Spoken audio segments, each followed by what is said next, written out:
There's a new update on a law in Washington State, and this is weird because Blunty.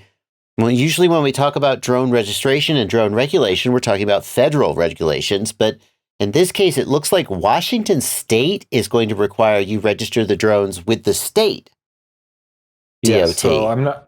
I'm not sure if this has happened in any other states. Maybe somebody can tell us if it has.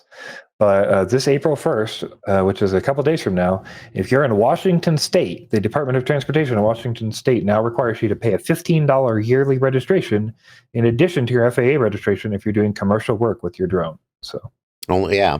This is weird because, on the one hand, we know that there's a federal non preemption, which says that only the federal government may and the FAA may regulate the airspace. And that comes into play when, for example, a local state or city will say, you can't fly drones in our parks. And theoretically, the FAA should come in and say, well, you can't do that. You can prohibit takeoff and landing because that involves the ground, but the airspace is ours.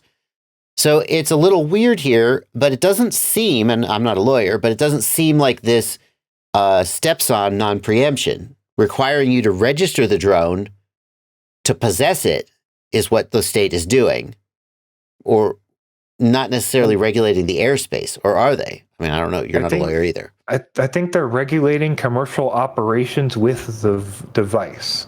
So I don't know how that will how that all plays out, or how that will all work. So Interesting. I mean, I think this may be something that will end up going to court.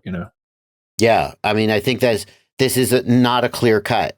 I guess if what they're regulating is your ability to fly the drone in the air, that's the FAA. And of course, that being said, the FAA has not been super aggressive about actually stepping up and challenging these rules when they come out. But it's nice to know that you're right, I guess. But in this case, it's unclear what exactly they are prohibiting if you don't register the drone. And so it's unclear whether they're actually stepping on that non-preemption. But if you're in Washington, you need to at least know that this is happening. Yeah. Let's see. Chad Rains SVV says, I live in Seattle. How can I legally challenge this JB?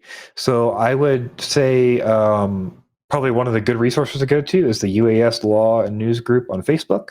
Mm-hmm. I'm sure you'll see posts there about this if they're not posts already about this. And that's where I would imagine you'll see some kind of organization. Vic Moss normally takes up a lot of this kind of stuff and tries to get with local groups and tries to fight a lot of this stuff. So I would guess that's where the similar thing is going to come, or that's at least who I would start to look to talk to. So